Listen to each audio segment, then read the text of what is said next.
Shout out to everybody that used to do radio and no longer does and is doing fine. Yeah. Hallelujah. Hallelujah. Rastafari. Ja. I love it. What a beautiful place to start. And if you're watching right now, baby, and you haven't subscribed, you haven't hit the like, no notification, then you're here illegally. Why don't you do that as we run the tape? And then, of course, we got a very special guest.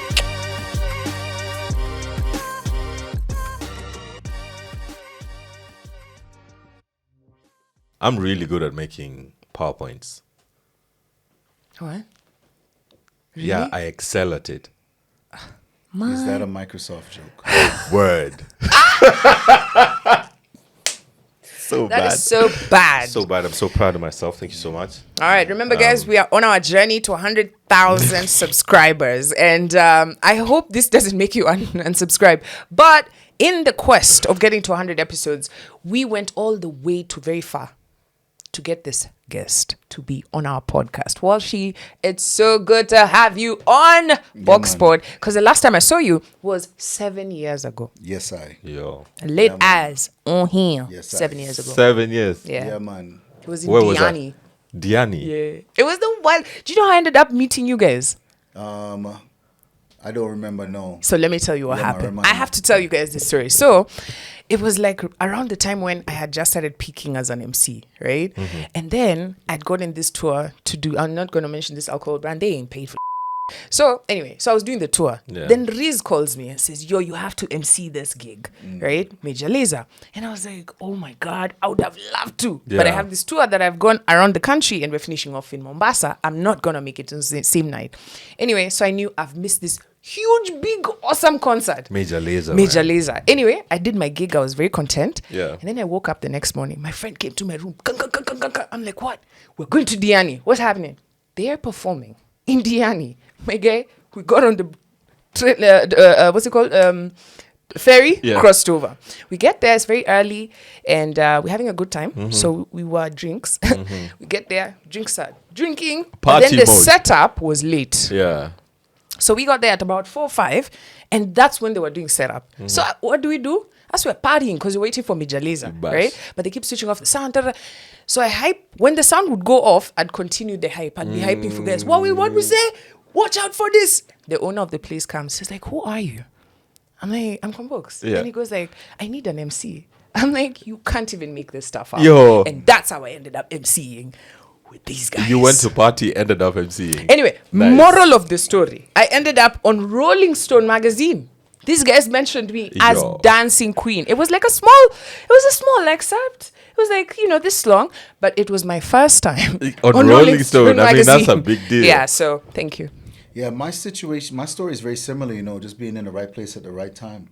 It's always, I think, a part of an answer to the question that people always ask me, like, yo, how do I, and when I answer that question, I always tell people, yo, it takes 10 years, first of all. You can't go around that, But the second thing is that it takes 10 years of actually being outside, being in the places, being with the people, because one of those moments are going to click together and it's going to form something that's going to become something.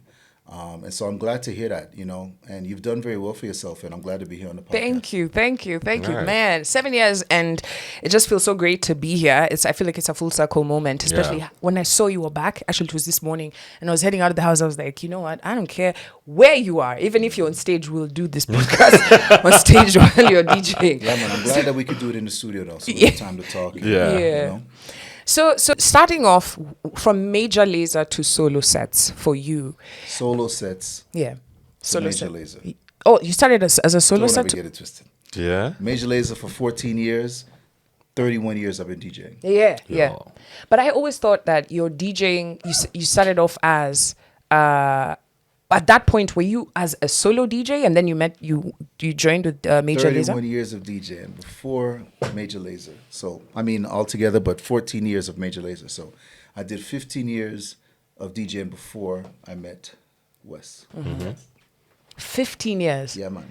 And did you always know you were going to be on radio? Because like for me, I always knew I was going to be on radio. No, I went to graduate school and I did a journalism degree. in graduate school, and and the journalism degree had radio, TV, film. But I had done an internship at WCLK Jazz Radio in Atlanta, Georgia. Before that, shout out to Mr. Glenn Simmons, rest in peace, my brother. And I did that show as an intern doing overnight reel-to-reels. So I used to have to go in at night from like 12 to 4 a.m. and cut up the commercials and cut up the jazz music. And anyone out there that knows what a reel-to-reel is, it's these big machines. But that's how music was played back then, overnight. In the daytime, they might have some records, but overnight it was reel-to-reel. So I would sit there from 12 to 4 in the morning as an intern, and I would just splice commercials, splice shows, and I would program the night shift, the night music. So yeah, I did that, and then I liked it a lot. So when I went to graduate school, I decided to do radio.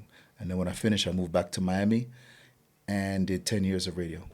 So has all this been like part of a plan at that time when you were in journalism, graduate school? Like, did you have the plan and you envision it in your mind and tell yourself like 15 years down the line, I'm going to be, this is what I want to be? No, of course not. But I do think being on radio was kind of a plan. Anything after just happened to be a part of the work I was doing and the people that attracted to the work I was doing. But no, man, radio was the real goal because I found people always saying that I spoke well and people always saying that I present well. And I had a love for music that probably 99% of the people don't have. And I always say this, I was talking to Blinky Bill last night at his studio, and we were talking about the fact that 99% of the people don't love music. They just like music. And so when me and Blinky are talking about music, we realize we're of the 1%. We talk for 3 hours about foolishness that I'm sure other people would have walked out the room because they don't want to talk about music like that. So when you realize that and the other part of that is most people don't realize that they don't love music. It's almost like an offensive thing to say to them. Yet, in everything else in life, you can easily see who loves something and who doesn't. So like if there's a person who has a car that they've invested, they buy rims and then buy speakers and then buy all kind of lights and thing. You and I can look at them and go, that person loves cars. I don't really love cars. That person loves cars because they spend time, money, and energy in that. Music, most people think they love music, but in actuality, they haven't spent any time, any energy, and definitely not any money rabbit holing and discovering music and learning music and who was there that inspired this person, that inspired this person, that inspired this person, who sampled who. So when you hear a song that's popular, name a song. Like if you listen to Kendrick's Squabble Up, most people hear the vocal when I hear music, but they don't know that's an old song, you know, and they don't care to know. And that's the difference. Yeah. Do you care? When you hear, when I hear music, do you go, yo, what is that? What is that? What's that? Where is that from? Who's singing that? Is that old? Let me look it up.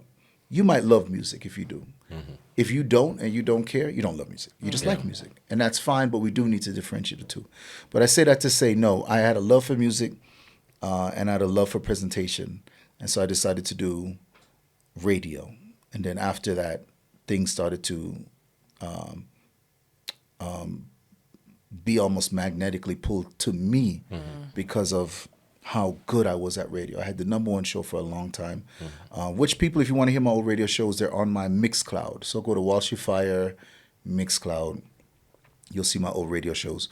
But also at that time, radio was peak. You know, and I even want to say you guys missed out. Yeah, absolutely. On when radio was peak. Radio declined really fast, but there was a time where if you were on radio, you were king of the city. And I happened to be there. And me, DJ Khaled, we were on the same station. And yeah, if you were on radio, you ran the city, you know? And so they were calling me the prime minister of Miami, you know, stuff like that. And it's so much like community events. And there was just so much love that came from radio at the time. But I did also experience its decline in the 10 years that I was there. So I got in when it was peak. And then when I was leaving, much like you guys, I had realized that it was man, it was nothing like when I started. Yeah. It was just a shadow of when I started. And so I said, man, I feel like I'm actually wasting time building someone else's machine. And that if I have this skill to present and I have this love for music, maybe I should start building my own. I mean, that's all I think it takes. Yes, money is a part of investing and believing in yourself, but money will come. Sacrificing discipline and focus in your talent and in what you believe in will always get you that W, man. The money's going to come. So, of course, I sacrificed, like I said, my story is very similar. When I first started to DJ, coming off radio DJing and actually be like, I'm going to do the club, the very first gig I ever did. This story is crazy, by the way, and a lot of people hopefully can be inspired by this story, but this story is kind of crazy. Okay. I'm now 27 years old, and I'm coming off the radio and I'm starting a new life, And I'm like, yo, I feel like a nobody because I had people call you when they can use you. Yep. And that's fine. I'm not unaware of it, so I understand that it's a fair trade. I have this platform, and you would like to use me and it. There's no secret here. But of course, when you don't have that platform, they no longer call. You're not getting anyone to say, yo, you good? Yeah, man, how you stay, man? You all right? Yeah. Nope. You've vanished in their opinion. So a brethren of mine named Roger B. said, man, we got to figure out what you're going to do, man. So I'm sitting down. I'm like, yeah, I don't know what I'm going to do. And he's like, yo, there's this party called Stages. At that time, it's an all-inclusive, what we'd call uptone thing. Does that make sense? Yeah. Uptone thing, right? So the upper class. Yeah. The light-skinned people like myself and, them kind of thing there. Jamaican party. Bougie, right? And it costs a lot of money to get in. It's like $200 to get in, something like that, because it's all-inclusive. So you drink free and eat free all night. So me didn't know. And I'm like, well, I can't go. I don't have $200, bro. Like, what are we talking about? So he's like, nah, what we'll do is we'll go at 8 o'clock, 8 p.m. while they're setting up. And we'll just walk in. We'll bring your records and we'll just sit down next to the turntables and we'll wait until they set up and we'll just start to play music. And I said, bro, this is crazy. I just moved back to Miami. I don't know anybody. I don't know a single person. Yeah. Right?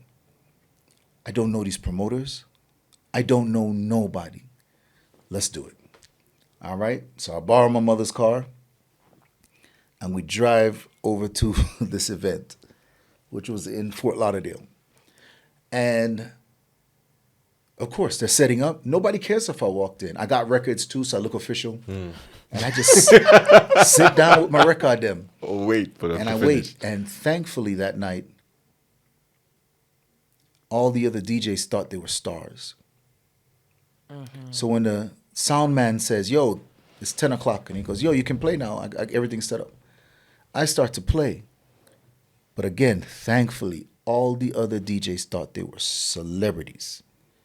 Nobody showed up till almost 1 o'clock. And it's Miami. Yeah. So the dance go till about 5 o'clock in the morning. Yeah. So I got to play for a good 2 hours. And because this was the biggest party, about 5,000 people, I would say maybe 2,000 people were there to see me DJ. And that party had 3 promoters, Alex, Gary, and Jamie. And one by one, each of those promoters came up to me. And I'm thinking they're going to say the obvious. Yo, who are you? Why are you here? Who? Instead, they touched my fist, and I could see in their face that they were like, man, my team is really good. I got the best team. Somebody hired this guy. Yeah. wasn't me, but somebody on my team said, you know, all the other DJs are going to show up like celebrities. You should probably hire an early DJ. What a great team I have. Yeah. 1, 2, 3. All three of them came and did the same thing. And so I remember now Bobby Chin, Super Dupes, because, you know, I played Black Chinese Sound before Major Lazer. They were one of the DJs that were playing after. And Bobby Chin came early and he said, yo. And, you know, to the DJs out there was a time, I know it's not happening anymore, but there was a time where your slot determined what you played. Right? So if you played early, that means you played early music. Yeah. Again, I know nobody does that anymore. But man, I miss it. Because that's the way it should be. If you're arriving as the early DJ, yeah, man, don't run out the tune. Don't burn the music, man. Don't touch the hits. Yeah, man, don't touch your hits. There's actually tons of music that can get people dancing for 4 hours that are not hits. So I was really good at that time with the early reggae. Super good, right? So Studio One, early vibes, rubber dub, roots rock reggae. I'm playing that for 2 hours. And they saw that and were like, not only do we not know this guy, but he understands the assignment. And the other DJs respected me immediately because they were like, yo, we don't even know this guy. But he understands exactly what it is to make sure that we step in and the fireworks happen. He's just in the shadows because he's early. But the stars are going to come on and not have to worry about the crowd going, man, I heard that song already. Which, by the way, for the DJs that are listening, is actually a thing. The crowd, the people, they're not stupid. And even though they might act stupid, they're actually not stupid. Yes, they get drunk. Yes, they do certain drugs. And they act stupid. But their mind is thinking and cataloging. And so when you play a song too early and you burn it,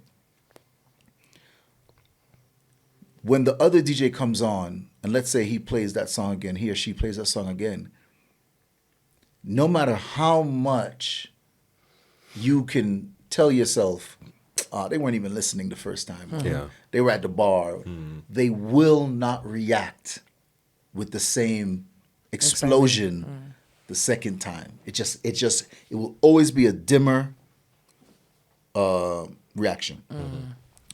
So that night was Sean Paul performing. It was a song from Toronto called Baby Blue and Black China. And when I tell you the place, ram, 5,000 people, dance hall also in a peak moment, you know, Sean Paul, peak artist at the time. And yo, when I tell you, man, Bobby Chin hit me up immediately after and was like, do you want to play Black China, man? We need another guy. And that's how I ended up like actually getting into clubs and getting into nightlife and getting DJ bookings, all because I forced myself to be in a situation that ended up I knew my talent and I knew my passion for music. And all I needed was for other people to see it and the money will come. And so, you know, back to that point, no one's going to ever not look at good passion and good skill and not invest in it. You might be thinking to yourself like, yo, how long? Again, I say 10 years. And I mean that. I didn't get paid money for 10 years because I didn't care. Now, if you care about money, you're most likely doing it for the wrong reasons. And you should probably go somewhere where money's guaranteed. You know, it's interesting you say that. One of the biggest challenges as creatives, there's a whole conversation around. So you know how if that scenario, a lot of people miss such opportunities because they look at you call them, you're like, hey, there's an opportunity you can open. Yeah. And I find it so interesting because if they're not invited, there's no opportunity, they'll be begging. Like, please just let me touch the mic. Then you say, okay, there's an event. You call them in advance and say, hey, there's an opportunity for you to open, but there's nobody who's looking to remunerate you. I don't know about the organizer. I don't know, but I think there's a gap space, there. yeah. Same thing to what your friend told you. And people be like, exposure is for the birds, right? I'm sure you've heard that. And young people are just like, for me, if I'm not getting paid, I'm not showing up. My talent is my talent. And to hear you say, for 10 years, you're putting in your talent, you're putting in your effort because you love it. What am I missing here? Trust me, I think young people are stupid sometimes. And we all are young, so I was stupid too. But thankfully, I was stupid in the right way. As in, somebody else might say me never getting paid for 10 years is stupid. I was that kind of stupid. When I went to sleep every night, I had a smile on my face. When I woke up broke, I had a smile on my face because I had music. And I know I can play my records and feel good. I know exactly which record to play to make me feel good. Bob Marley, Jah Lives. I'll play that record and I'll feel great. And I'll go, ooh, I want to do it again tonight. Zine. So when I look at people say stuff, when they complicate situations that are opportunities to them, and they don't take every single opportunity as a potential level upper, a potential to display that talent, to display their passion for whatever they do. We are talking music as we are people who have been involved in music for a long time. But whatever you're doing, if you want a fixed vehicle, if you want fixed cars, you got to think about it this way. If you think in any way people owe you something, good luck, bro. Yo, good luck, you know? And I think that's the problem with this generation is there's a lot of entitlement and there's probably no walls to jump over anymore. There's no gatekeeping. Anyone can be anywhere with anything. So what happens then? You have an oversaturation of everything. If I see you making money, everybody else in this room is going to do what you do because we see it's working for you. Yeah. But we want it immediately. Yeah. We don't see the road and the journey it took for you to get there. We have no clue what you did to get where you are for us to see you as a successful person. But we demand to have that the and dividends. right away. Yeah. So, you know, I like all of, people say to me all the time, like, yo, Walshy, who's next? Like, who? I say, yo, I don't know, bro. Because I haven't found a young person in this era, this new generation, that I think has the ability to be patient for 10 years with no reward. And I think everybody else in previous generations did that. Yes. 100%. Them got 10 years of going, man, does this make sense? Should I just get a regular job? There's no 401k here. There's no insurance. What if I drop off the stage? No one's going to... No. If I drop off the stage and break my leg, no one is going to pitch in. I mean, maybe there's a GoFundMe now, but, yo, most likely you're on your own. Yeah. You're on your own. So, and those things actually happen, by the way. Like, I'm not being dramatic. People get into car accidents. Things happen. And they realize immediately, I'm on my own. All of the crowd love, all the phone calls, everything on the radio, everything, it's not real. And you realize, oh, I'm actually on my own. So I can see why people are looking at money and saying, no, I need money. But I am saying to you, yo, good luck. Good luck. Because there's another person with passion, most likely the same amount of skill, and they're going to do it for free, and eventually that's going to pay off for them. And I'm not saying do it for free for life. I am saying you can guarantee the words out my mouth will happen. If you do what you love because you love it for years, I say 10, it will pay off. It will pay off abundantly. You will make lots of money from it. But it's going to make you earn it. You can't just today say, I'm a rapper today. And then you go, Box, how come you're not playing my song, man? You're not pushing my career. You're not highlighting me. Yo, bro. If you're mad at her, you have successfully killed your career. Because your career should not be dependent on an external person. You should be getting up every single day and rapping because you love it. And one day, somebody's going to see your love and your passion and your dedication and your focus, and they're going to play your music, and they're going to invest in you getting stage performances. It's going to happen. But that's a hard conversation to have with young kids right now. Yeah, Absolutely. And especially when Like- you talk money, we're talking about like now in the you know, just even the previous episode guest we had, we're talking about streaming, you know, and the actual money in music. You know, when you're talking about money, like there's a person who's watching has 1 million, 2 million views on YouTube. I remember that when there was a time that meant something, and you know, they've worked hard. They've put out their song, they've put out their music, they're feeling confident, and then, you know, or maybe they're doing it 1, 2, 3 years, and then they're realizing, wow, streaming, there's no money, right? Which means I have to do much, much more than an artist, say, 20 years ago, right? Who, Whitney, for example, just had to sing good, and then the rest was done. But now you have to sing good, and then you have to be a good marketer, then you have to be a good seller, you have to be an influencer, you have to be a creator. So there's so much more that in the bottom of it is like, if I do this for 10 years, right?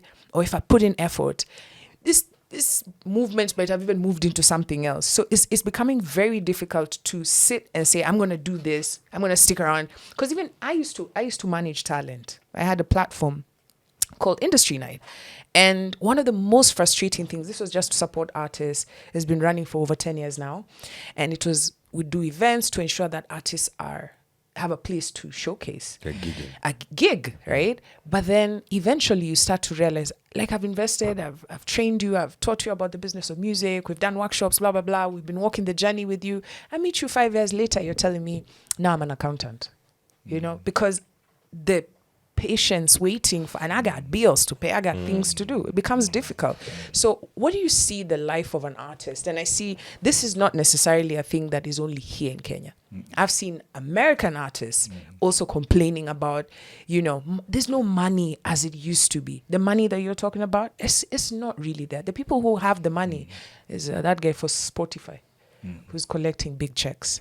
So let's be honest, right? I don't know how old you guys are. I've been doing this for 31 years now, so I'm sure I'm a little bit older than you guys. And what you said is accurate, 100% accurate. And the main reason why there isn't any money anymore is because there isn't illegal business anymore, right? So, you know, if people want to be very honest, music was funded by illegal business. Before I started, up until recently, the people who funded, fueled, made it happen, they were doing illegal things.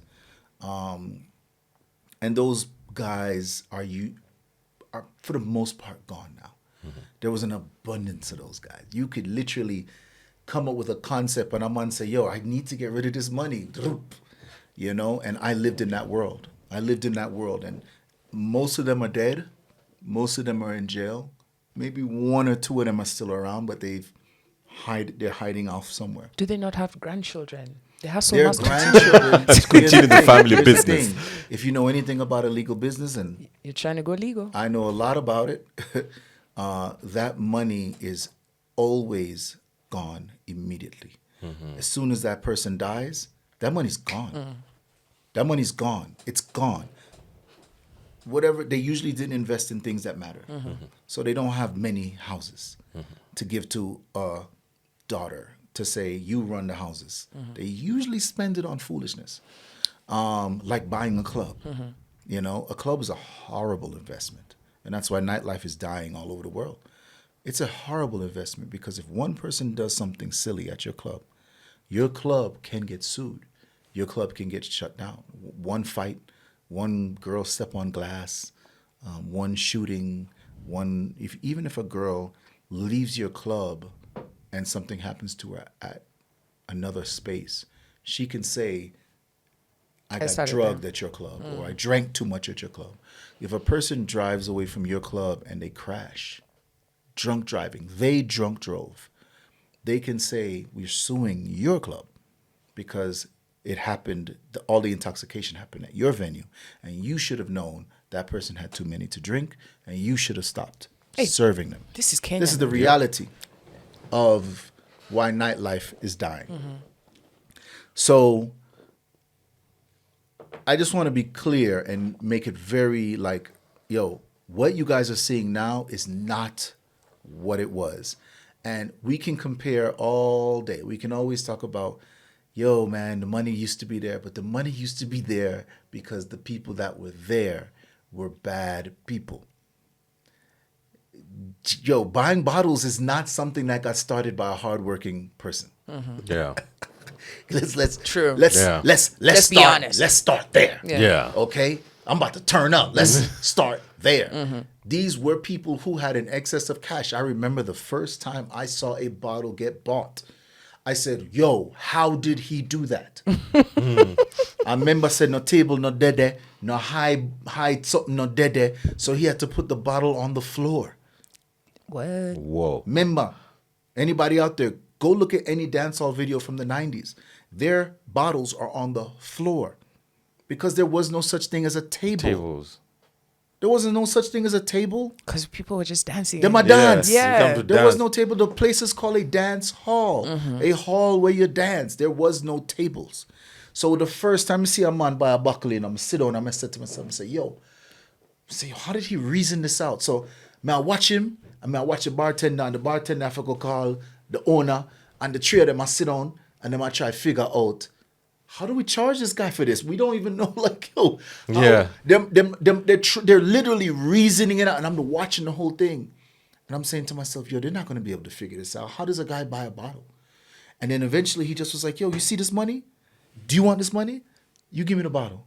And they were like, that's way more money than we, yo, take the bottle, bro. And I could see everybody's head being like, He just do that. I cap it. Yep. I think we're Idea. onto something, Yep. yo. And I saw all the other illegal money people also going, damn, he won. I can't let him win tomorrow night. I got to do this. And it just literally overnight, it rolled and rolled. And brrrr. Before you know it, everybody had a bottle. They don't even have a dance floor no more. It's just bottle sections everywhere. But I saw that progression. And then I saw that progression reach to that decline. As in, those guys begin to go away. That bottle price begins to stay at a certain level. And the regular guys are no longer able to afford that. So now these clubs have made themselves bottle dependent. But there's no longer a mass of guys just throwing money at foolishness like a bottle. So the tech guys came in for a little while and they kind of helped sustain it. But even they're like, yo, what am I doing? What am I doing? Why am I spending $700 for this?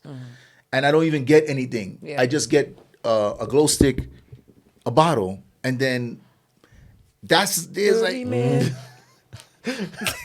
You seen that? They do that. We do that here. Yeah, the bottle no, counts. man, they do it everywhere. Yo, it died, it got lame, it got corny. Buying a bottle became corny. It went from being bumbleclad to corny. Yeah. So if somebody wants to compare money, I'm going to tell them this is not a conversation you should have. The money left a long time ago. And the money was because of illegal business. Now, what does that mean as far as the young people getting money? That doesn't mean you can't get money. What that does mean is you need to do more. You need to diversify. You need to be able to play on several fields to get money now. One stream of opportunities is probably not going to sustain in the early parts. Now, I'm not saying that if you don't focus on one thing, it won't pay off. Yes, it will. For sure it will. I'm just simply answering the question as far as like, yo, how do I get money? A good idea is to find yourself multi-talented. Be able to look at the several AI tools that we have in front of us right now and say, okay, I can invest in myself by using these AI tools and I can learn the skill of using these AI tools. I can make a music video. I can make artwork. I can even make a song. I can do it all now. Let me invest in these things, and eventually, when I spread them out, I'll be able to have some kind of substantial income. So, no, it's a totally different era. I mean, the mere fact that we're even including AI in the conversation is crazy. Because just 1 year ago, Yeah. we were not. Yeah. And Weren't we having that conversation this afternoon? Absolutely. And I said, And it was just- you know, just how AI like literally just did this. And I'm saying in the next 1 year, 365. We won't even be able to recognize Yeah. music. And Yeah. you know, it's something that happens like with AI, something that happens, it's like it's barely overnight because yesterday we didn't have something. Right now we've got AI that can make movies, you know, you just give it a prompt, it goes on and makes everything. Yeah, like And- this podcast. There's going to be an AI podcast. We're going to be able to do this AI where nobody has to sit down in front of a camera and actually be there. We can get 3 fake people that will look so real, that will talk so real, that will argue, that will give people the spiciest and funniest moments, and it'll be all fake. Yes. That's going to happen. Yeah. Where do you see AI getting into music and being part of the It's music gone in industry? our music already, you know. So make we just be very clear. Yeah. It's gone long time. And how do you feel about them using, like, one of the things I saw that leaves me with question marks. So, in fact, actually, a client the other day asked me if I would be keen to have my image used, Yeah. but not, so they could they licensed my image rights to make ads, Yeah. right, in AI. Through And AI. I said, in fact, that was the dinner I was going for tonight, but then you're more important. And you know, when you think about even the music, where Hollywood is saying, with actresses that I don't need you, I just need your images, and then I can make ads. Music, there was Drake's music on Spotify before even, you know, Yeah. a voice of him. And the truth is, with the fickle audience that we have, do I care that it's the real Drake? And it can even write for you music. Like Yeah, you man, can it Because he breaks knows the you. music, Like- man. You know, but everything is gonna. This is one of those things, though, right? Like, to all creatives, don't worry. Use it, but make sure that you're always aware that the real will never die. So, as we go digital, as we get oversaturated with digital, live will eventually become more popular. It will swing that way. So live instruments, if you can play a live instrument, if you can form a band, you will rise to the top, because everyone will be looking for something real as they get oversaturated with digital. So to everyone out there, when you're thinking about this musical landscape, think about what you can do. And again, not maybe just musical. Let's you just say anything. Think about what you can do that will remain real, authentic, genuine, something that's not manufactured. Whatever that thing is, highlight it. Dig deep into it, because eventually you'll be prepared for when that pendulum swings back over. And the people who are looking for it will find you, because you'll be ready. So if you can play the piano, understand that a whole generation of people are here or are about to be here who have never seen someone play a piano. It will be wow to them. They will literally look at you as you play that guitar and say, yo, that's crazy. That thing you're doing, it sounds like that song I heard that was AI. yeah. You sound like you're copying AI. Yeah. When you play a live instrument, not the other way around. So to them, you being able to copy AI and play an instrument or sing very well, or they're going to be like, that's crazy. And they're going to invest in you, and they're going to want to see more of that, because they're going to understand that their soul will always be connected to these instruments and to these voices and to these things. And that's something AI will never take away. Yes, AI will kill most careers, because most careers aren't that good. Let's start there. Y'all don't want to talk about it though. Yeah. Most people actually aren't that good. But we coddle them and we kind of like dance around it. Even what I just said about piano players. Guys, most people that play instruments actually aren't that good. But because we don't play an instrument, You We have say to that's say, good. wow. we don't know. Yeah. But it's the moment you see that person that you're like, whoa, whoa, whoa, whoa, whoa, whoa. I never heard someone play a guitar like that. That's when you start to go, damn, I never heard somebody play a guitar like that, yet I've heard thousands of people play a guitar. How many of those people that played the guitar actually weren't that good? What I'm saying now is, I went to Art Basel. I've been to Art Basel every year, but I went to Art Basel last year, and this is the first time I came to this recollection. Art Basel is thousands of booths of artists, thousands. It takes you 3 hours to walk around and actually see all the booths. Insane, it's madness. But while I'm walking around, I'm saying to myself most of the time, man, this art sucks. What?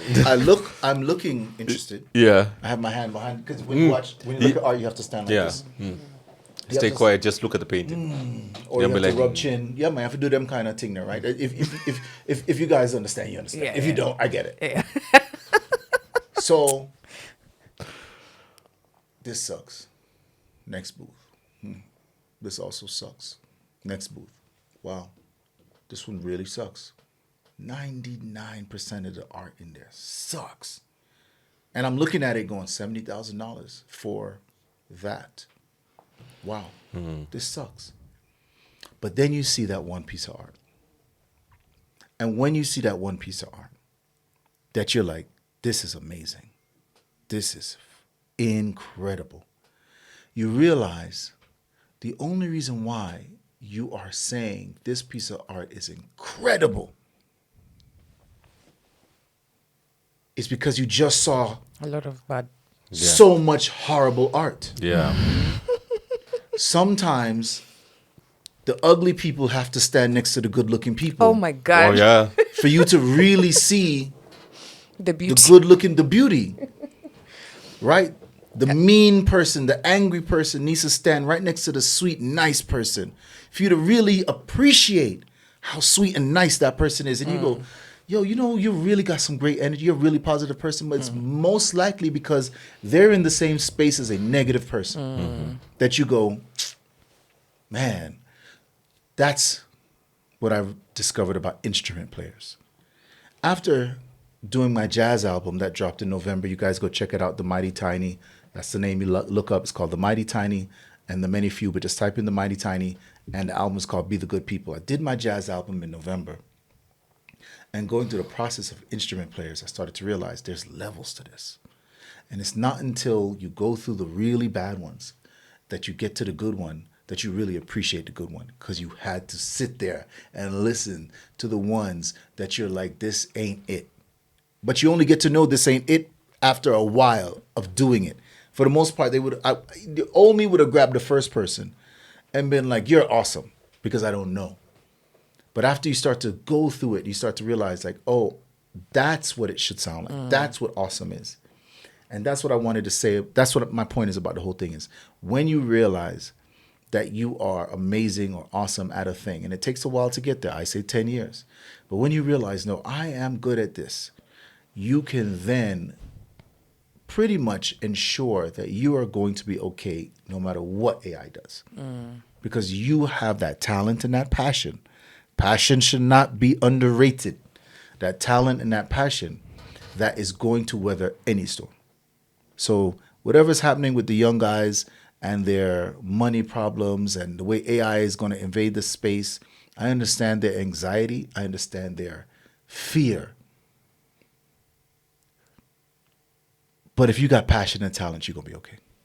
Love it. And you know, speaking of disruption, I was reading an article somewhere where, and this man actually blew my mind because he was saying, you know, everyone thinks about AI as taking jobs, and then he said, you're thinking of it in a very linear way, right? And very basic, right? You got to think AI is coming to scrap everything. Think of it like a Apocalypse. yeah. Yeah. And then he mentioned something. He said the death of the apps. And for the first time, I was like, now that I can get behind, right? Because think about it. And you were mentioning how there's a lot of people, say, for example, in the music business who are earning money, and a lot of them are not really good. And I'm not going to talk about the talent. I'm going to talk about all the other executive, AI, whatever, office, blah, blah, blah. They put all that money in there. And I get it. Yes, in the way the music is set up right now, you need some of this structure. When you're trying to listen to, let's say, I've introduced you to this new group in Kenya, right? Or maybe you see you're in Kenya and I'm like, yo, you gotta listen to this new jazz song, right? And you're in Jamaica or you're in Miami. And to listen to this song, so let's imagine this is the artist, right? For you to get this person's song, you have to go to him because he needs him to keep the song so that you can be able to access it. And so AI asks the question, do we need that guy? Do you want the song? ChatGPT, I want to listen to that new song by that guy. It's ChatGPT's job to go get the song. And so this is where the death of the apps will happen because you imagine Spotify's whole business is I've got an app. Yeah, man. That They has all are the the music. ultimate middleman. Exactly. And they are definitely not going to be around for much longer, which I then say, as a musician and as a person who loves to speak to other people who produce music, upload music, don't make money from music. Please be on the mindset of building your own home where you house your music and your fans can go there. Now, yes, you do want to participate in places where discovery is key, right? Yeah. Because I discover a lot of music via these apps. But I think a true musician cannot just live in someone else's house. You should have your own house. You should have a place where there are other deliverables that these apps cannot give to your fans. And yeah, it is going to be very interesting as the decline of Spotify happens. I was listening. I was talking to somebody, and they were telling me like Amapiano declined like 20% over the last, I think, year or something like that. Like, in America, Amapiano's really gone down to like pretty much almost nothing now.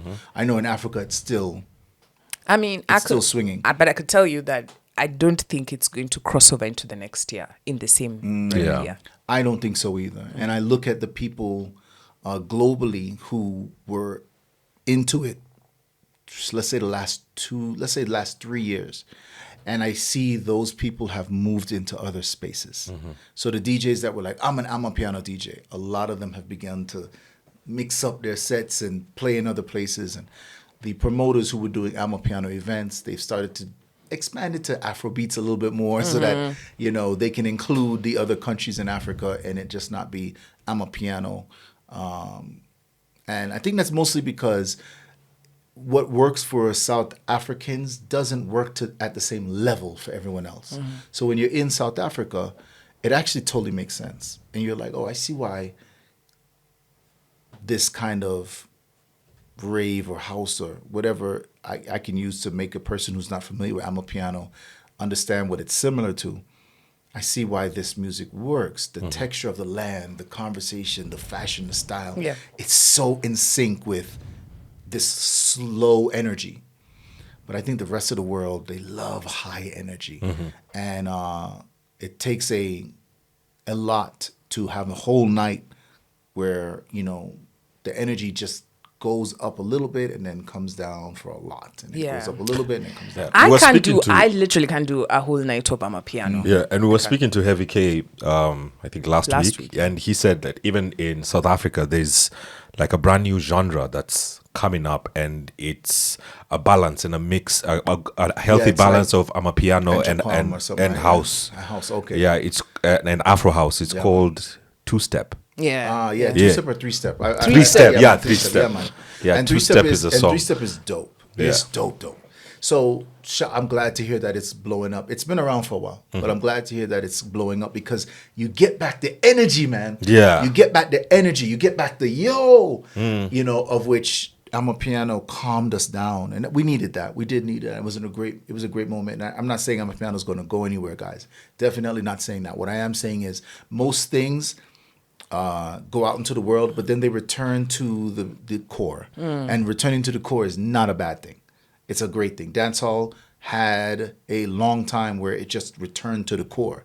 And now you have songs like Shake It to the Max and some of these other songs that have kind of reignited a dancehall fire. My And question you know is, what the keyboard said to the guitar? what did he say? I'm a piano. Uh, He said, it's deep. Anyway, moving on. Let's go to dancehall.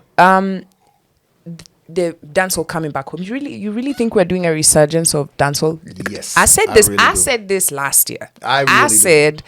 said. What did I tell you last year? Which gigs do I want to MC? Vibes. Dancehall. Yeah, man. You know why? Because I'm tired of the Amapiano. Not in a bad way. And Amapiano guys, you know me, like, I love you. But like Kenyans are a bit obsessive with this sound, and you kind of mentioned everything I want to say. DJs, the first DJ comes, he plays all the hit songs he knows.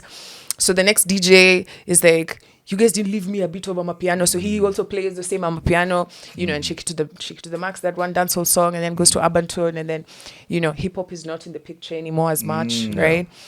As somebody who you help put African music out there. Appreciate it. As one of the people who, like, every time I've heard, from the first moment I heard of you, I started knowing about you, African music was at the forefront. You were instrumental with Afrobeats globally. Looking at Africa right now, right? And actually, let's talk about Afrobeats. What are your thoughts on Afrobeats, where it's at right now, and the successes that it's experiencing? And does it have an opportunity to plateau as Amapiano is? All right, well, let's create some enemies, I guess, right? Like, Let's go. well, we start this conversation off by saying we love Afrobeats. We love it. We love the artists. We love the people in it. We love all of the things that are obviously amazing about Afrobeats. Will it plateau? The answer has to be yes. It has to reach a level where it eventually stays or declines. Have we gotten there yet is probably the question that you want me to answer. And I think it is going to be so difficult to beat what Burna Boy, Tyler, Wizkid, and most recently Asake, Rema. I think it's going to be very difficult to beat the numbers and the impact of what they have done over the last 7 years. It's so amazing. Davido, what they've done over the, you look at Thames and you look at you're like, what they did in those last 7 years, I don't know. But I think everything else coming will not be bigger than those moments. That sounds like a plateau. And that's why I say We're already it sounds there. like we've plateaued. And I can say that confidently as a person who was there when no one was talking about African music. And I did a song called Bend Down Pause with Wizkid and Runtown. And that song blew up all over the world. America, Caribbean, blew up. And then I did my album, A Bang, which was a fusion of Africa and Caribbean. the Caribbean, right? I had Vanessa MD on there. I had yo, I had everybody, man. When I tell you I had Mr. Easy, I had everybody on there. But everybody was doing a song with a Caribbean person, every African Caribbean. And that album is now 2000, now 7 years old, 8 years old. Yeah. Which is crazy because just to let you guys understand, that means that just 7 years ago, I was able to call every artist. Just 7 years ago, Vanessa was still an artist. Imagine. Yeah, man. I'm bad too. Big up Vanessa. I know she's doing a whole other thing now, Yeah. but yo, when I met Vanessa, I was like, yo, she's amazing. Yeah. She was the queen of East Africa at the Yeah. For sure. No, She- man, you can't she go around that, owned man. it. Can't go around that, man. Her Swahili songs, and yo, they were so sweet. And I said, yo, I'd love to work with her. And when we met at the Major Lazer show, she made sure it happened, and we made a great song. I am so proud of those moments. And so maybe my answer to the question is biased then, right? Yeah. I have a vision of when nobody, I can clearly remember when nobody in the West knew who Davido and Wizkid were. And that's why I also have to give a shout out to people like Debanj. The guys that actually were Opened the real door. Yo, they were the Yeah. first ones kicking in Yeah. America's door and More being hits. like, yo, we're here. Yeah. Africa's in the building. Don Jazzy. Yes. Yo, if you like, I can't think of some of them right now, and I'm so sorry, guys, because you guys are legends and deserve so much props for being the ones that initiated the fire and interest. Man, there's a couple more, and I'm sorry, guys, and I really want to give you guys a props, and I maybe I'll subliminally be thinking about this as we continue the conversation. But those were some of the first conversations 10 plus years ago, of people being like, an artist from Africa? What? And that's crazy to say that was a real thought. That was a real thought. On America and the Caribbean. Tyler's Water song. And when I think about the little white girl from Oklahoma singing that song, you know, and you say to yourself, like, man, this is incredible It that a is. song could be so global. How do you beat that? I don't know. Like, I don't know if Tyler will have a song better than that.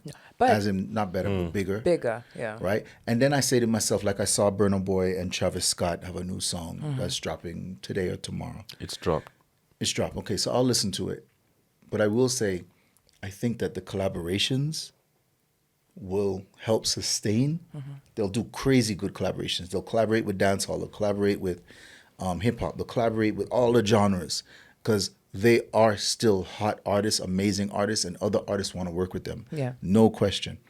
But will these songs be bigger than the songs over the last 7 years? I find it very difficult to say yes.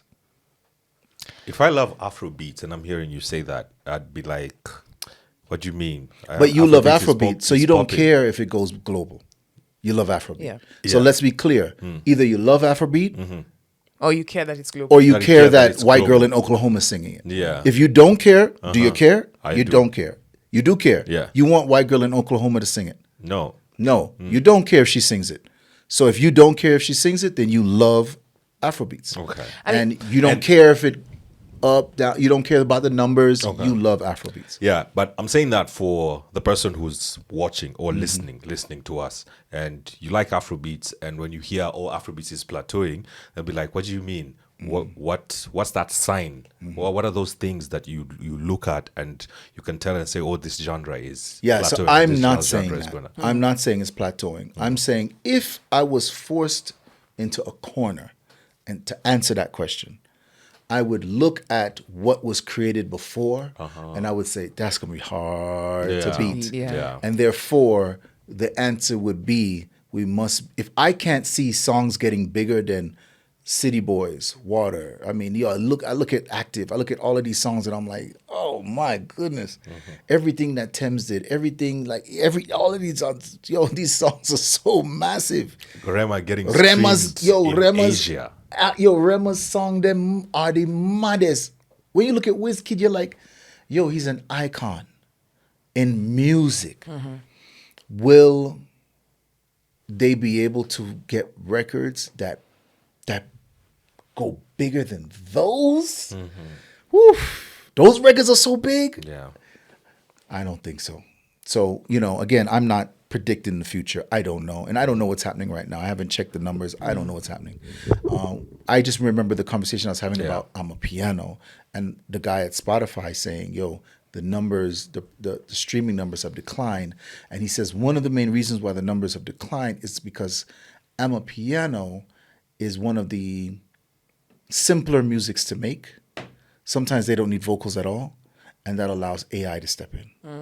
It's like lo-fi beats. If you guys are familiar with lo-fi beats, Love lo-fi. AI is Makes most of them. going to take over Yeah. lo-fi beats, right? It's just lo-fi beats. It's simple. Once AI begins to understand that I'm a piano, it's not that technical. It's a spiritual thing. It's going to say, all right, well, I probably can't do the spiritual thing as good as them, but I can do the technical, and I'll be able to enter into the space and take up some of the space, as well as what we were talking about with the vibe at a party and all that stuff. So I look at that and I say, man, maybe African music now is about to have a plateauing moment, a moment where it's some of its best moments just happened, and now another genre of music might step in. Now, I don't know if it's going to be dancehall, but I do think that there will be a pendulum. Everything just goes back and forth. Like we were talking about, hip hop is not really it right now.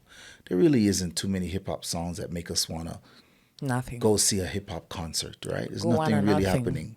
So, and I don't mean that in a way like hip hop doesn't play. Yes, it plays, but not to the excitement level that it used to, right? Like, and I don't have to go DMX far. I can go, Pop Smoke far. Yeah. That was exciting. But I also okay, I know we're lovers of music, but then I said this. I remember there's a time when we were before I moved from Homeboys. So we used to be at Homeboys together. Then I left him there. Shout out to G Money. Yeah, shout out to G Money. And then I came, we met at the other station. But while I was away, that was the end of my hip hop Oh yeah, journey. Because you stopped. So I tried to listen to the new ones. I'm just like, why are there no why? Because like even with the Kendrick beef, right? BBC jammed it down my ear. Because every morning I'd listen to BBC One Extra. Every 5 minutes, man. It was it was.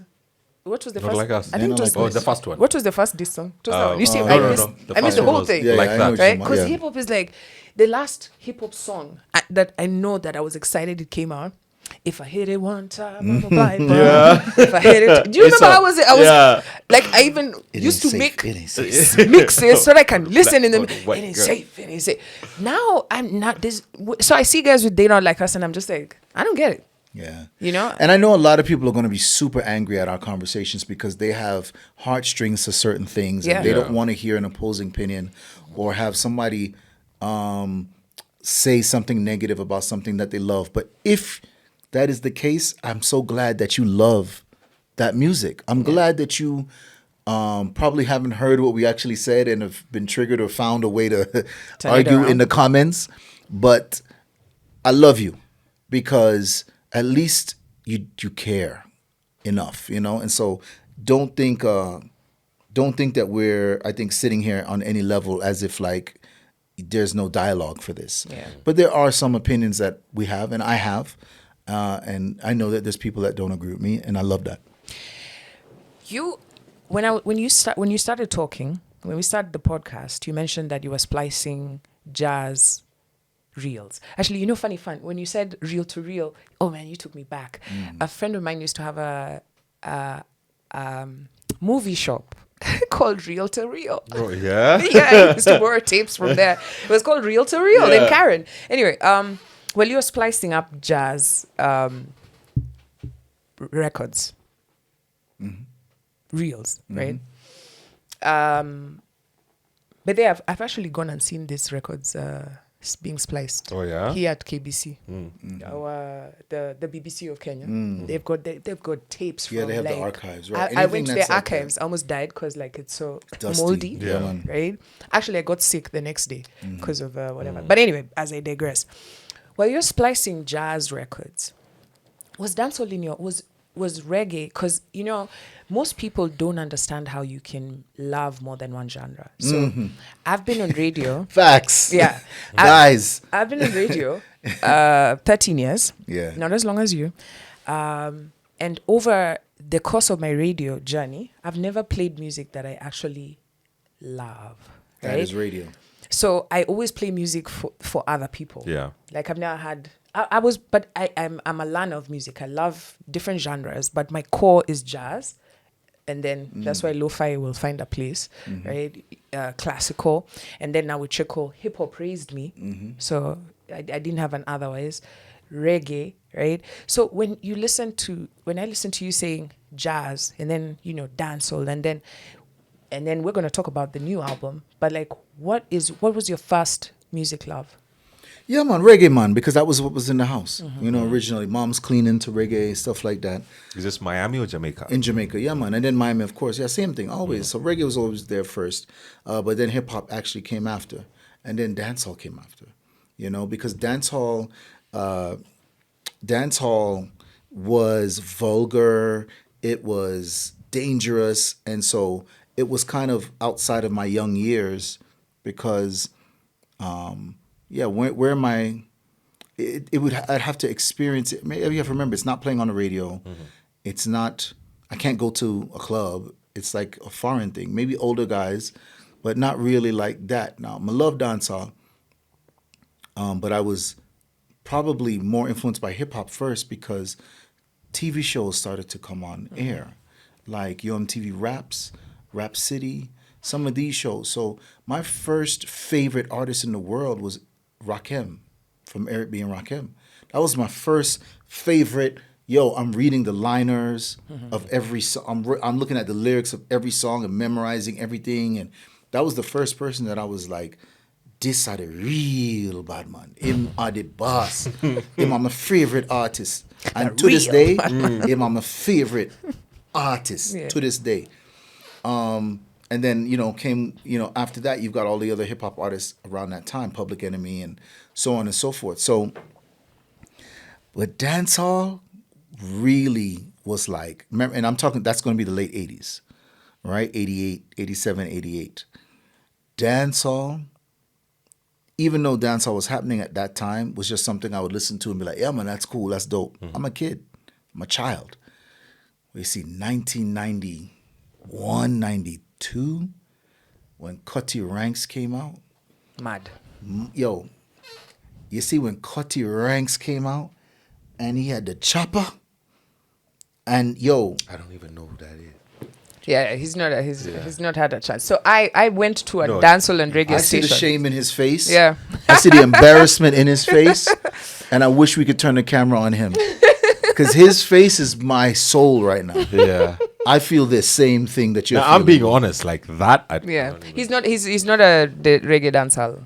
Yeah, man. So Cutty Ranks, most popularly known for Limb by Limb, me I go cut them I know down, send that. for the axa, check out. And then also wait them on, that I come. Yeah, wait okay. them on. You know Cutty Ranks. Yeah, I know. Those are his most, I would say, global hits, but tons of street hits. But when he came out, it changed the game because also on that same beat was Murder She Wrote and Bam Bam and all of these songs. They came all out at the same time, and the energy just shifted. Where even hip hop was like taking from dancehall.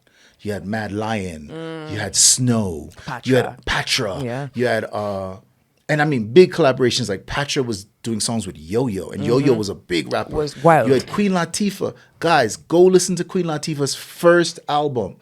It is a reggae hip hop album. Almost all the songs, Queen Latifah is chanting in a reggae style. U-N-I-T-Y, that's a reggae chant. U-N-I-T-Y, that's a unity. She's not talking in proper hip hop English. She says U-N-I-T-Y, U-N-I-T-Y, that's a unity. U-N-I-T-Y, love a black woman from now to infinity. But I think she mentioned that she was having Jamaican influence. Yeah, man, of course, man, because she come from New Jersey and that's a beer. But everybody in hip hop was, because dancehall was so big. Big, yeah. So I was there when dancehall started to get on MTV Raps and on Rap City and just started to blow up. And then it had its own show called Caribbean Rhythms, hosted by a female on BET. So we started to see this, and then Video Mix came in and started showing all the X-rated underground dancehall videos, and it just blew up after that.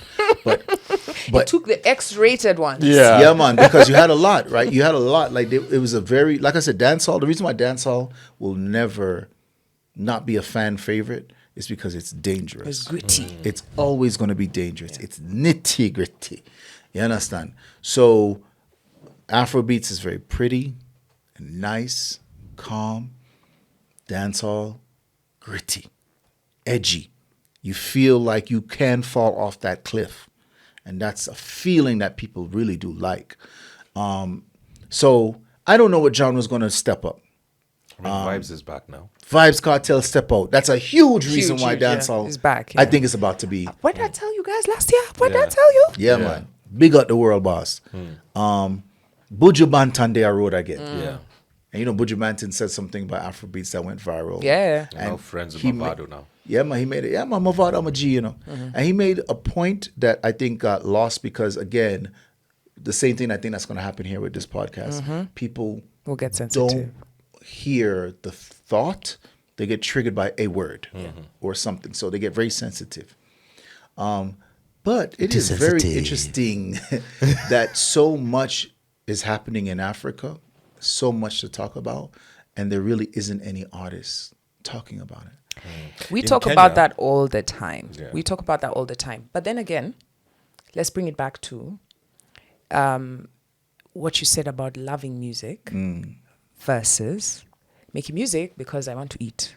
And it's an opportunity. I know that because of the digital age, a lot of people are doing music because it's a means to an end. I mean, even before the digital age, I'm sure you know a lot of people who do music because it's going to get me girls. It's going to get me famous. So with that said, that's why, you know, the investment in it, even picking up an instrument, is difficult for a lot of artists. Why? Because I just know how to do that, da, da, da, da, da, da, da, and it gets me the music. So it's that investment. But when I'm listening to you talk about that, the first question I ask is, then where did jazz hold your heart? Yeah, man. So from the radio station, jazz was just something that when I got into it because my passion for music is of the 1%. So I got super into it, man. But it just never went anywhere. I began to produce other genres of music. But as this digital age became stronger and more apparent, and I thought, man, this is the perfect time to go to a love that I haven't explored in a long time. And that's why I decided to drop the jazz album last November. Again, it's called The Mighty Tiny. The album is called Be the Good People. You will love it. I promise you will love that album because it's the right fusion of jazz, funk, the little tinge of reggae. Just enough in the vocals that make you say, yo, this is the most positive and conscious jazz album you're going to hear in a while. The Mighty Tiny and The Many Few, the album is called Be the Good People. But yeah, jazz never went anywhere. And that's why it's so natural for me to be in jazz. And with Major Lazer, as most people know, genres are a blur for us. I'm one of the few, if not the only, I might have to think for a second, I might be the only DJ on the planet. What I'm about to say, somebody fact check. I might be the only DJ on the planet. I might be the only DJ. Yeah, I might be the only one in the world who DJs 4 to 5 different genres of music a night. Meaning, that's the only thing I'm playing that night. I can't think of another DJ that plays an EDM strictly night or festival, and then the next day does a 100% Afrobeat show, and then the next night does a 100% dancehall, and then the next night does a 100% soca. and then the next night does 100% hip hop, and then the next night does 100% compa, zouk and rabodai. Like when I think about what I just said, I don't think there's another person. And I can also then say, for sure, there's no one else that does it on the level I do it. But I also think I might be the only person. Fact check. You said it. Yo. You said it. And unless you're the other one, then you can come in our say, I do this. Yeah. I want you to tell me who, because I'd like to know. Yeah. I'd like to know who 5 nights a week is playing different genres, and not in one set. In like this as in, I'm going to an Afrobeat party and that's strictly what they're playing, and they don't want to hear nothing else. Same thing, Amapiano. I still do those sets, even though we had this conversation. I still do a full Amapiano set. I don't think there's another DJ that does that. Do you get people that like, let's say you're in an Afrobeat event, a gig, you're playing strictly Amapiano, and then people are like, no, I like you when you play dancehall, or I like you. Well, when they you play wouldn't this. be at that event. They know what it is. Now, yes, no, let me not say that. There might be somebody who sees my name on a flyer and goes, I'm going to go. And then when they get there, they go, oh. Yeah, because I'd be like if someone's coming to Alchemist for jazz. Right. Yeah. Right. So let's explore this. Okay. So a person who loves me for a thing, dancehall, let's say, comes to a hip hop party and says, say it again. What do they say to me? Yeah, I like when you play dancehall. Definitely, I would check the temperature of the room and see if I can squeeze in to Cartel, right? Because most of the time, all of these parties are okay with you doing a little, something. I for sure have dancehall vocals on hip hop beats though, so I can remix them and make them hear a dancehall vocal, but on a hip hop beat. I make them say "Bomba Clot that bad." There's a lot of creativity with that. I'm up for the challenge, of course, but I definitely think, for the most part, I can sneak in a little 1-2 dancehall song for them. Yeah, no problem. Have you ever played in front of an audience? Because I know especially for MCs, you're trying to hype the crowd. There's 10,000 people in front of you, and you're like, "Yeah, you feeling good tonight?" Sometimes it can be the crowd is a bit hectic. Have you ever played for a crowd and you're just like, are they dead? If you are a performer and you don't perform in front of people who are just not into what you're doing, then you haven't really performed. You haven't really if you're comfortably sitting in a place where every time you go out, the people can't believe, they're like, oh my God. Yeah. Then maybe you're in a small bubble. Yeah. What I do is so global. I can play. I'm gonna more confidently say I'm the only. Let me talk. I'm the only one. I am the only one. Because when I go to another country, I will play a set completely in their language. And like when I go to France, I do a whole French set where it's going from French African music to French hip hop to French classics like Stromae. Like, I'm doing it all, but just French. And I do that when I go to a Spanish country, I do that when I go to a Dutch country. I do that when I go to an Arabic country. I can just play Egyptian music for all 2 hours. Wow. So I am going to then confidently stand on what I said earlier. But you can still fact check and tell me. I'm sure some girlfriend of a DJ is going to drop the name. Comments. Real bad man. Real bad man. The world is becoming an interesting oyster, right? You could be DJing you're here today, you'll be in Mauritius tomorrow, and it's getting even smaller. And before, it used to be the very 1% only who could be able to, you have to really make it. You have to be like WizKid for you to go and DJ somewhere in Germany. But it's not the case anymore. Now, you have entertainers who are really moving around, pushing their sound, especially DJs. And what I'm realizing more and more, COVID gave people confidence. I got my decks during COVID. I started learning how to DJ, something I was talking about over years, but I never really got to it.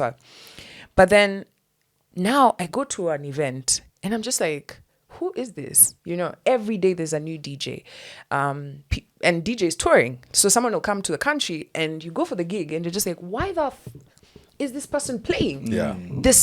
They're not doing what you're doing. They're not they don't understand the sound of the country. Yeah. So the music is off. And so I feel like the DJing trade, or if it's you've been doing it for years, right? The DJing trade has sort of, I don't know what I want to call it, being watered down with all this, and any entry point has been Yeah, man, it's smashed. oversaturated. Anybody can do it. Everybody gets clout from it. Everybody can go turn on a camera, and as long as you maybe look funky, you can be popular. No one actually cares. Again, we can land this plane on this statement as a theme throughout this entire podcast. 99% of the people don't love music. If they did, they would not support DJs like that. They would support DJs that have a skill and a passion and a story. But that's not the case. You can literally find a DJ that sucks in front of people DJing, and those people are not complaining. They're not going, man, these mixes are kind of off. Or why did he go from that song to that song? I'm not understanding what's happening. And I'm not saying complaining to the DJ, but just they're not even complaining. And that's because most people don't love music. They just don't. They're okay with mediocrity in music because they don't love it. Okay. Is house music the easiest genre to DJ? That's the entry point. In fact, I feel like I'm a piano and house was the reason why we got That's here. the question. because I mean, you have to remember dance. I saw her do this and just figured out. Yeah, I've seen DJs with their hands in the air. Yeah. Dance, house music. Is, With both hands. Both hands. How you mixing? And the music is What is on the decks? yeah. And, a lot of these guys have been caught doing that. Pre-mixing, playing just a full hour of something that was pre-mixed. There's videos of people getting caught. Yeah, I've seen videos of the equipment's not plugged in. Yeah, it's not plugged in. It's not on. Yeah, man, that's house music. That's where house music can get away with that kind of stuff because, again, 99% of the people don't care, and that includes house music. They have a fan base of people who do not care if they actually DJ live and in front of them. Just turn it up loud and let us dance. And play with those things. And just knob the heck out of the thing. Yo, don't wear no headphones. Don't have the equipment plugged in. Yeah. Don't mix. Don't do anything. And if you don't dance, Jesus Christ. Yeah, man. You have to make sure you hands to up. do- You have to make sure you talk to the people behind you. 'Cause, DJs will- everything is boiler. yeah. DJs Everything's will boiler room now. DJs will show up to gigs. Everything is boiler room. It's so Everything. true. DJs will show up to gigs with flash drives. Yeah. USB sticks. Right. Are we still I doing hate USB it. sticks in 2025? Yeah. Yeah, man. Of course they are. Yeah. For what? House DJs. I hate it, but salute to anyone who does it. House DJs who go on and do that. Like, to me, if I go to an event and then the DJ shows up with just a flash drive, plugs it in and like... No, he doesn't want to be there. Yeah. I personally take it the same way. But again, salute to anybody out there that DJs like that. You do you. I feel like you're cheating the people. I feel like your genre of music and the way that you are showing people that you can't wait to, and I know tons of people are going to totally disagree with what I'm saying because they DJ with sticks. I don't DJ with sticks because I like to go into a place and know that I can be completely off the cuff. If you're DJing with sticks, and here's what the people who don't understand what's happening at the turntables, I'm giving you a little insider. So if you're a fan of music and you go to clubs and you go to DJs and you see the DJ put in a stick, 80% of the time, they're playing what they've already decided to play, and they probably do that same kind of set all everywhere. the time. Yeah. They do it everywhere because DJing on sticks doesn't allow for super fast, yo, I see what's happening, boom. But house music also doesn't promote that. So therefore, you can play super slow. In 1 hour, a house DJ probably plays 8 songs. That's crazy. Yeah. In a dancehall set, you probably play 65 gosh, dog. thousand. You probably play 100 songs in a dancehall set. And an Afrobeat set, you probably playing like up there too, 50, 60 Yeah. songs. And in a house music set, 8 to 10 songs in 1 hour. That's Because wild. they're so long. Because the songs are 8 minutes. Yeah. That's wild. And the DJ will be there That's why dancing the with you DJ the whole will- song. has That's time how the DJ can go pee there. break. Yeah. And talk to Go get a people. sandwich. So- What do you think about urban tone? So for the people that are out there, spell it so they can look it up. Urban tone. How you spell it? ARBAN tone. Okay, Arben tone. What's an Arben? This is It's just urban, but now we Oh, just- urban. Yeah, it's but Arben Yeah, we with brought the it to the streets. Nairobi accent. Okay. Arben tone, urban tone, Arben tone. It's dope. Guys, go check it out. It's fun. It's definitely a throwback to the old dancehall energy, 100%, literally. And I hope that these guys can figure out a way to make money through performances and things like that, because making money with the actual songs is going to be tough. Because they're taking like the full beat. Last year, I had a chat with somebody from Jamaica. I won't tell you who. We'll talk off the camera. Because when I had this sound, I was like, this sound only makes sense if we connect with Jamaica, Yeah. right? So if you're doing, say, for example, a rendition, it would make sense to either get the artist to, maybe say, wow, there's a whole movement happening in Kenya of our sound. Let's see how we can do a rendition and then maybe Yeah. support you some. Yeah, one way so or here's the other. difficulty with that. First of all, the artists are singing on a producer's beat. The artist didn't make the beat. They're completely separate people. Yeah. The artist has to the producer has to get on board. So for instance, Favorite Girl, Dako. right? Yeah. That song is on the, Diwali. so that means they have to work that out with Lenky Roy, because he made that beat. And Lenky might have signed that beat to VP Records, so then they also have to deal with VP Records. Damn. It's There's not also an urban tone jam with the same beat. Yeah, man. But that Abentone version, that person probably Did doesn't not make clear it. any actual online money with Yeah. that. I'm not saying it's not on Spotify, but I know for YouTube, most likely someone will strike it Yeah. and say, you can keep it up, you just can't monetize it. So when you look at these YouTube videos of Abentone, it's most likely these artists are not monetizing the music video. Yeah. They're making money off of the live performance and maybe some streaming services that go around it. But for the most part, they're going to have for this song. If for these songs to go to the next level, they have to find the original producers. All right. Do you see the lawsuit with Steely and Clevie? Yeah. On the reggaeton artists? Major Lazer is getting sued too in that lawsuit, right? And I agree with the idea, because they made a beat that has been used by so many people, including us.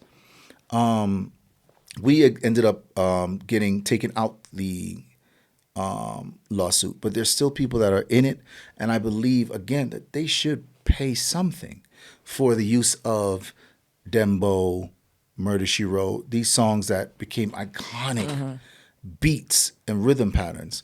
And these are the same things that I'm hearing right here. They're using the beats from those generations. And those guys are either still alive and should collect if these songs are majorly successful, or their estate should. Now, that is not impossible. Anybody that can see a song going up and making money will be like, let's figure it out. But there will be some people that'll be like, nope, I don't like it. Yeah. And that's it. So the concept of this genre is fun and awesome and ghetto, and it's everything that you want, but it's going to have a low ceiling if they don't figure out how to produce original beats and make it original, so that they don't have to worry about the other stuff. I love that. And I think we have unpacked so much. I think we've been going for 3 hours. Yeah, man, we could have continued talking. And I'm so grateful. I'm so grateful for your time. And there's one final thing I wanted to ask you, because definitely. I noticed that you're very peaceful. Mm-hmm. You know, it's not something that you find in artists who are touring around the world. You know, so either you've got airs of, you know, or you know, very hype, very drugged, very, you know, performance. But with you, it's very earthed, very in touch with you. I appreciate that. I appreciate you noticing that, and I appreciate you pointing it out, because I'm from the ghetto, guys, you know? And so to anyone out there listening globally, I know what it is to have nothing, and I know what it is to have something, and I know what it is. I know what the process is, and how it is to be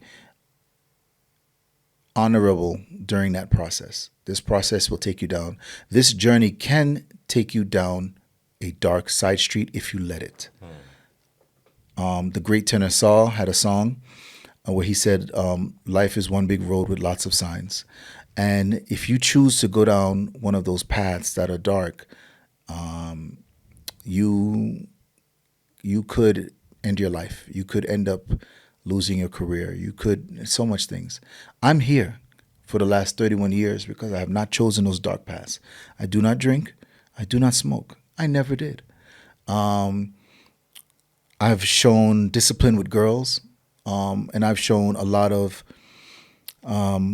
focus and passion and time and energy on what I do love. And so I have a lot of wisdom, and I have a lot of people I want to see not choose the dark roads. And I think the best way for them to do that is to see someone like myself. I've never bought a chain, guys. I've never bought a fancy car. I'm here simple in my jacket that I love, that I've worn for 20 years, and I only wear this jacket. Let's look at my shoes and let's look at his shoes. Let's do it. No, let's take off his shoes. Let's show your shoes. This is my sneaker. Come on, show his sneaker. You see the difference between us? Look at his shoe and look at my shoe. Move the cup, man. Let them see the bling bling on his shoe. You see the difference between us? This is why I'm here longer. Because I keep it, and I don't like to use the word humble because the definition of humble is to dim your own light. Yeah.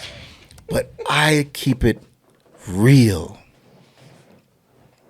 What are the people in the streets doing? I want to do what they're doing. I want to be relatable. I want to be somebody that when they see me on this amazing podcast, they go, why do I feel like everything that he said is coming from a genuine place? And why do I feel like if I were to meet him outside, jogging in that park next to the Radisson Hotel, Arboretum Park, looking at the monkeys, that I could walk up to him with no problem and have a 30-minute discussion? Because you can. With the monkey. I'm kidding. And we can. So shout out to all the monkeys that have been waiting for this opportunity. They're looking at me like, I want to talk to him, but no, talk to me. You know, and so, you know, as we close, I just want to say to everybody out there, believe me when I tell you, I know I might be rare in this industry, but you can help me make more numbers of people like me. Do not do the things that you see a lot of artists do that aren't actually real and valuable. Well, I want to mention a name, but I don't know how everyone will feel about this. If it's Didi, it's a no thanks. Didi is which You already one? said it. I did it. It's not that one. Okay, I want to say the girl that used to eat the chips. Oh, yeah. Elsa. Yeah. Elsa. Yeah. I look at her and I say, I don't know her journey and I don't know her path, but I remember how big she was in America. And I remember what we loved about her. And then I remember one day I unfollowed her. And I was like, man, I don't know if I like what I see anymore as a person who comes from where she's from, just in another country. But when she's sitting in that bed with the silly glasses and the hair that was beautiful, and nobody can't tell me her hair was messed up or jacked up, she was beautiful. And now I see a different version of her, and that's okay. We all have to evolve. We all have to do the things that we feel are comfortable. But because I'm in this industry, it makes me wonder if she has been feeling the pressure to leave that beautiful person behind completely and embrace the things that other people think are beautiful. And so I say to everybody out there, when you see me, you're seeing the girl with the chips with the glasses and the hair. And I've maintained being that person, and that is why I've had this longevity in my career. And I hope that she doesn't feel disrespected by my words. I don't know her. I've hung around her. She knows people that I know. But I do say, as a person who really loved that comedian, that felt so like, yo, this is a person I wanna just watch all day long. I miss that energy, and I feel like that. I hope that works for her, but it will never work for me. I will never be the person, guys, that gets the big chain in the car. I looked like this 20 years ago. I looked like this 30 years ago. Maybe I made some bad purchases along the way, but I quickly learned that wasn't me. I made mistakes like anybody else, but I quickly learned those choices were not me. And of course, most importantly, I've avoided many mistakes because I can look at other people and I can see that they were not able to come back from those mistakes. Be authentically you and be that forever. Don't stand next to somebody with a big chain and feel like you need to get a big chain. Stand next to that person and make your chest stick out just as much. And understand, a lot of them, not all of them, but a lot of them, their chest would never puff out if they didn't have that chain. They not walking into this room with that big confident energy, yo, me are the man, if they didn't have this exterior. BBL, da-da-da, boom, boom, boom, whatever it is. If you feel like getting it and you feel like you'll feel like a better person after, jobless. But I encourage you to first make sure you've done everything you can to feel like that amazing person without the exterior. Exhaust that first. Do everything you can to love your body, to love yourself, to love your voice, to love your face, to love your skin complexion. Yo, did you watch Vibes Cartel interview on his bleaching? Yeah. What I'm saying to you guys is exactly that. Yeah. For him to go from, I don't want to play it, I'll just say it. Yeah. Doing songs against bleaching. He started his career like this. And then he became the bleacher. And his career went kaboom. Wild. For him to now come out of prison with a thought process that says, and I think his words were exactly, I didn't love myself. The reason why I wanted to be white skinned is because I didn't love myself. That was mental illness. I think he said that. I had a mental illness. Yo, most of the things that we're doing, and that includes things like buying stupid chains, is mental illness. You spend $300,000 on a thing that goes around your neck that adds you feel bigger and stronger now. And I think a lot of people see right through that.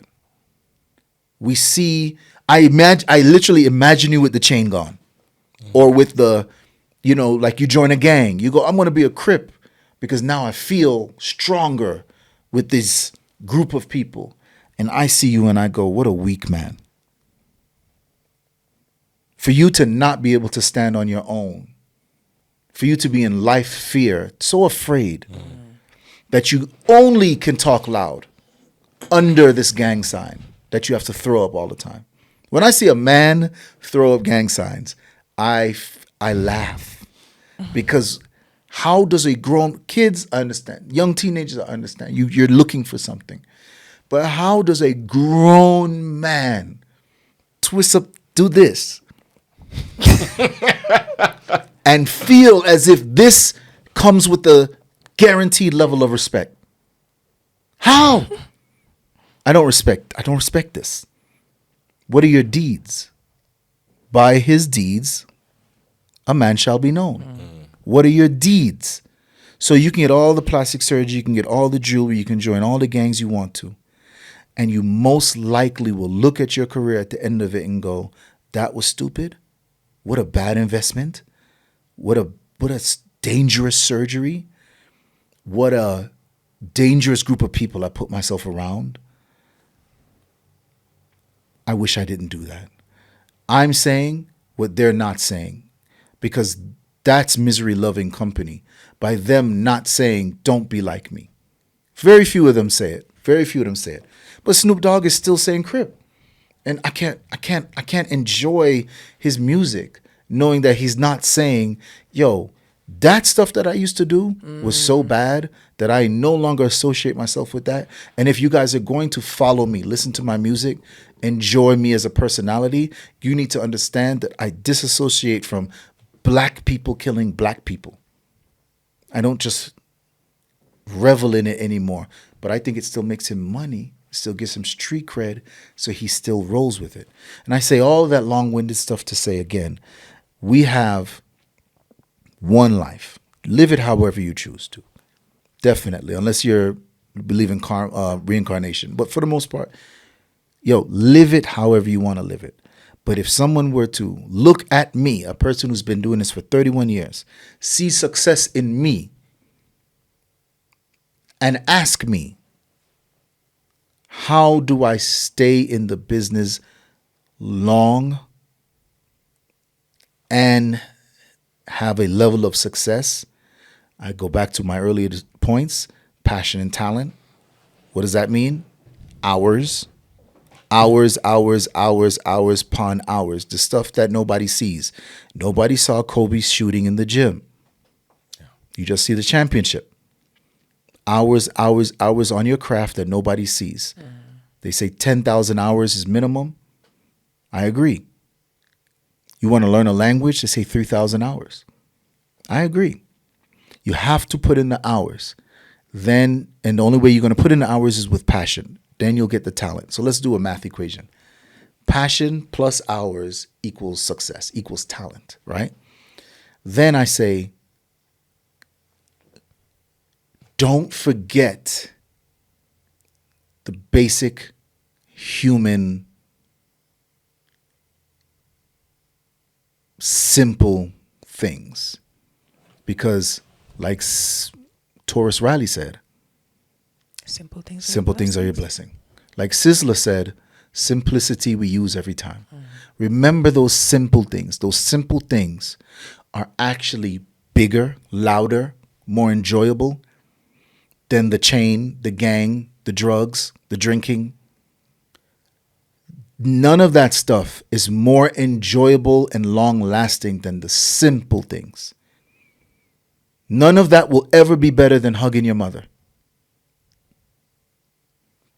But you might not realize that till you lose your mother. And that's when it gets rough. I remember losing my father, and I thought to myself, I've just put his whole life in 4 boxes. 73 years of living, 4 boxes that we didn't want. We're all looking at it and going, my dad had 12 kids. We're all looking at his boxes and going, you take it. Hey, you take it.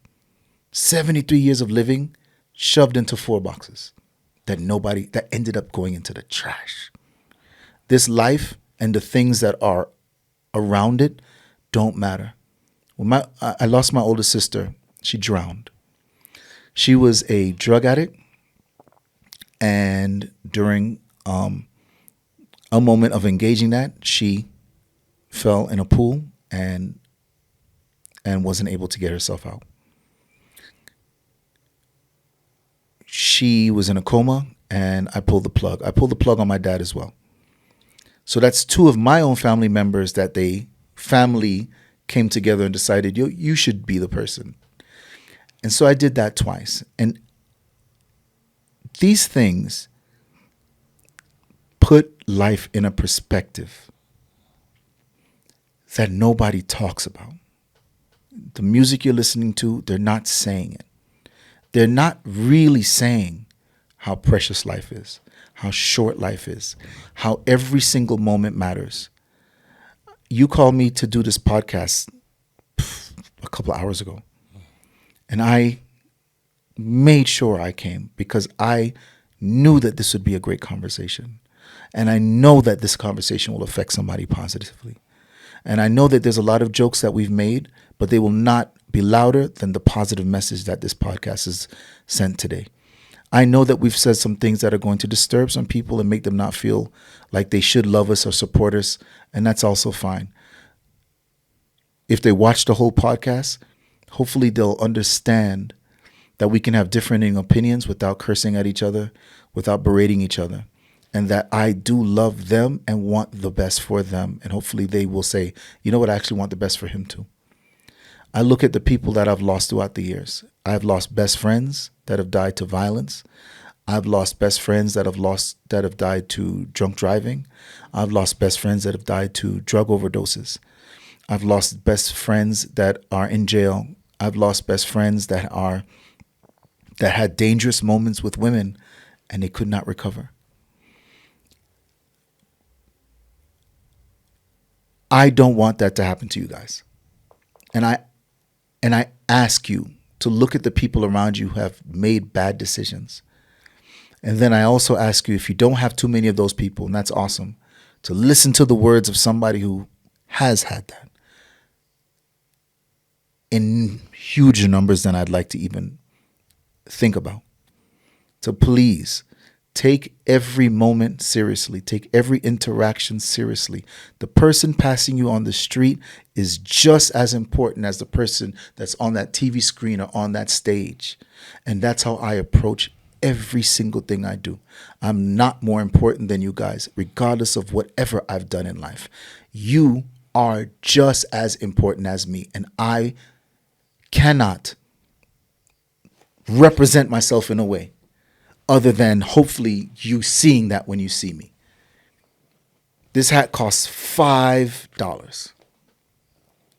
I'm wearing a Fitbit watch because I like to walk with the monkeys. This shirt, as you can see, this jacket is ripping up. You guys want to see my shirt? Mm-hmm. The big reveal? Yeah, let's do it. And if there's no shirt underneath there, this is a child-friendly shirt. We won't know until we're about to find out. We're about to find out. All right, just be like this. The kids are stuck by. Grab somebody right now and tell you when it's okay to look. We are about to see. Find the bravest person in your room and say, yo, is it okay to look? Yeah. Guys, look at this. There we go. Wow. Nice no shirt on. My shirt has no graphic. Zero. There's nothing on my shirt. This is a unimportant item. I dress for the goals I'm trying to hit. I don't dress to impress. I love my shirt. I love my jacket. I do. I love my black hat. I really do. And I love it so much, I feel like I can wear it for the rest of my life.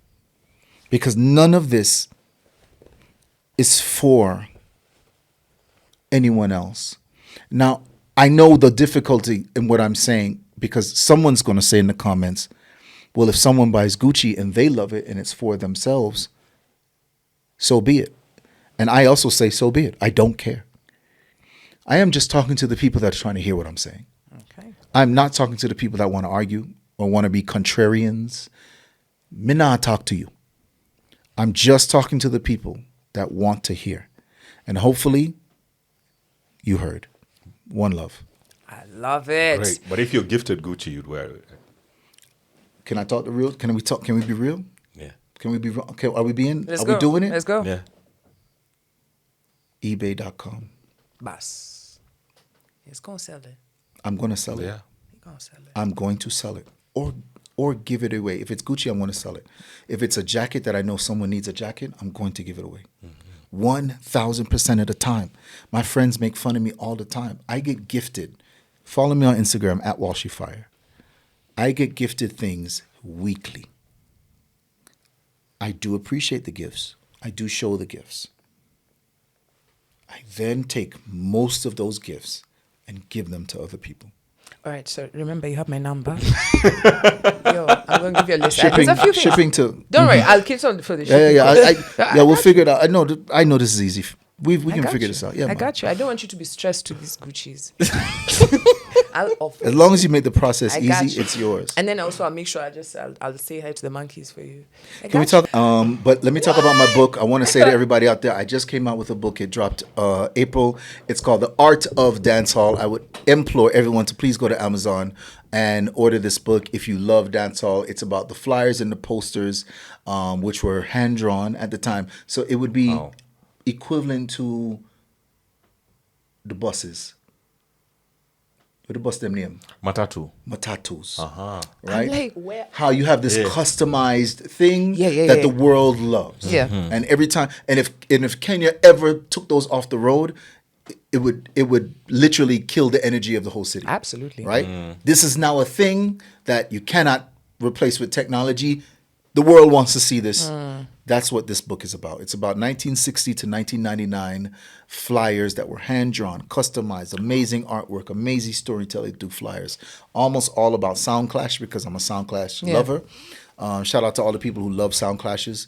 But if you love dancehall and you want to go through the memories of UK, Toronto, New York City, Miami, and Jamaica, my book is there for you, Art of Dancehall. It's a coffee table book, and I appreciate any and all support. I really appreciate it. Yeah. And I'm sorry I didn't bring it here for you guys. Yeah, because now we're like, does this book exist? Can someone confirm to us out there if they've seen the hand-drawn book? posters. Yeah, man. Wow, that's and really shout out good. to the guys that did that. And most of them have passed now, but again, a great moment of dancehall and a great part of the dancehall story. The We flyers. love it. So no two posters At the identical. same. None, zero, Yeah. none of them. Now, you can ask the designer, yo, make for me an artwork. I have a gig coming up. And guys, remember, we have a gig coming up. On the 5th of July, Nice segue. we have our first event of the year. And remember, we are celebrating, counting down to 100K. And we're so grateful that you guys are actually... We are growing so fast. We're growing so exponentially. So remember to hit the like button, subscribe, and get your tickets because the live show is going to be crazy. Everybody who's been here, well, except this guy, is going to be at the live show. Well, if he's here, he'll be there. Yeah, you can FaceTime me. Yeah, don't worry, we have a lot of surprises for you. So if you haven't got your ticket yet, the question needs to be like, why? Yeah. Get your ticket right now. Get for you and your neighbor, right? Because you guys don't talk. Bond. Yeah, it's called Boxers Day Out, but please don't come in your underwear. And don't bring your boxers here, by the way, at please. out. That's not what we're talking about. Thank you. Should we wear boxers outside our clothes? No. Like Superman. Like, have you ever asked yourself why Superman wears his underwear outside? Cut. I hope none of this is.